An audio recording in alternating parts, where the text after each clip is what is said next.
Natalo si Haring Og ng Bashan. Ikatlong kabanata. Pagkatapos dumiretso tayo sa Bashan. Pero pagdating natin sa Edrei, sinalakay tayo ni Haring Og ng Bashan at ng mga sundalo nito. Ngunit sinabi sa akin ng Panginoon, huwag kang matakot sa kanya, dahil siguradong ibibigay ko siya sa iyo, pati ang kanyang mga sundalo at ang kanyang lupain. Gagawin mo sa kanya ang ginawa mo kay Sihon, na hari ng mga Amoreyo, na naghari sa Heshbon. Kaya ibinigay sa atin ng Panginoon na ating Diyos si Haring Og ng Bashan, at ang lahat ng kanyang sundalo. Pinatay natin sila, at wala tayong itinirang buhay.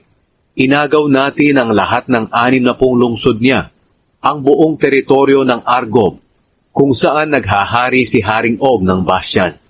Ang lahat ng lungsod na ito ay napapalibutan ng matataas na pader, na may pintuan at kandado. Inagaw din natin ang napakaraming mga baryo na walang pader. Nilipol natin sila ng lubusan, katulad ng ginawa natin kay Haring Sihon ng Heshbon. Pinatay natin ang lahat ng tao sa bawat lungsod na ating naagaw, mga lalaki, babae at bata. Ngunit dinala natin ang lahat ng hayop at mga ari-arian na nasamsam natin sa kanilang mga lungsod.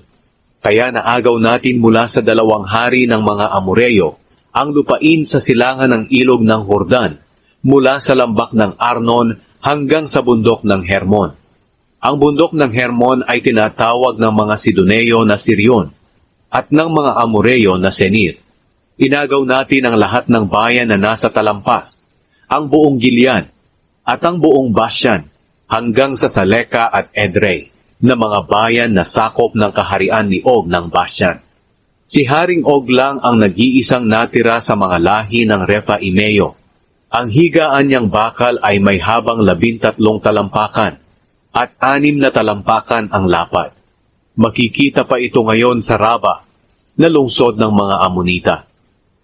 Ang paghahati-hati ng lupa. Nang maagaw natin ang lupain ito, ibinigay ko sa mga lahi ni Reuben at Gad ang lupain sa hilaga ng Aroer malapit sa lambak ng Arnon, pati na ang kalahati ng kaburulan ng Gilead at ang mga bayan nito. Ibinigay ko ang natirang bahagi ng Gilead at ng buong Bashan, na kaharian ni Og, sa kalahating lahi ni Manase. Ang buong Argob sa Bashan ay tinatawag noon na lupa ng mga Refaimeo.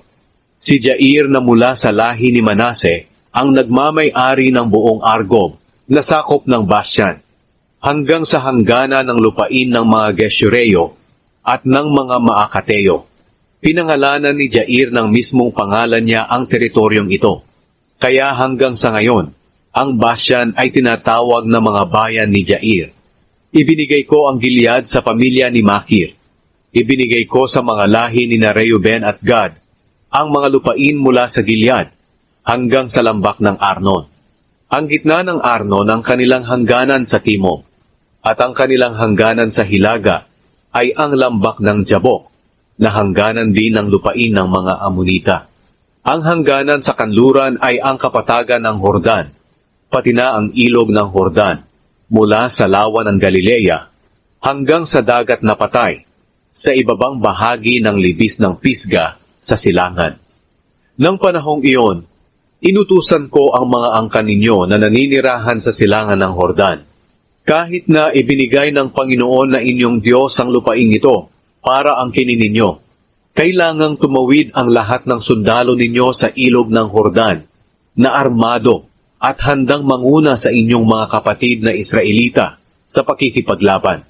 Ngunit iiwan ninyo ang inyong mga asawa at anak, at ang napakarami ninyong hayop sa mga bayan na ibinigay ko sa inyo.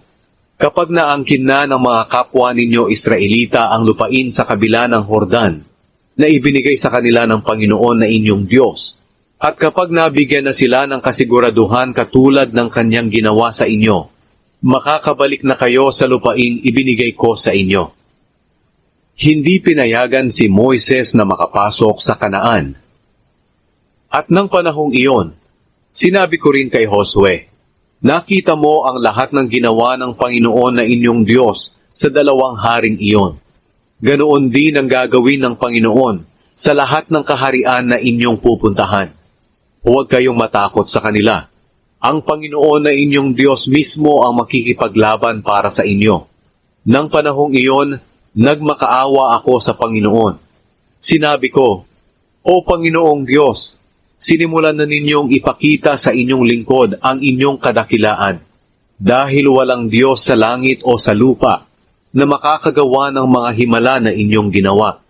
Kaya payagan po ninyo ako makatawid para makita ko ang magandang lupain sa kabila ng Hordan, ang magagandang kaburulan, at ang mga kabundukan ng Lebanon. Ngunit nagalit ang Panginoon sa akin dahil sa inyo, at hindi niya ako pinakinggan. Sinabi niya, tama na iyan. Huwag mo na akong kausapin tungkol sa mga bagay na iyan. Umakyat ka sa tuktok ng bundok ng Pisga, at tumanaw sa lupain sa kahit saang direksyon, dahil hindi ka makakatawid sa Hordan. Ngunit turuan mo si Josue sa kanyang gagawin. Palakasin mo ang loob niya dahil siya ang mamumuno sa mga taong ito sa pagtawid sa Hordan. Ibibigay niya sa kanila ang lupaing nakikita mo ngayon.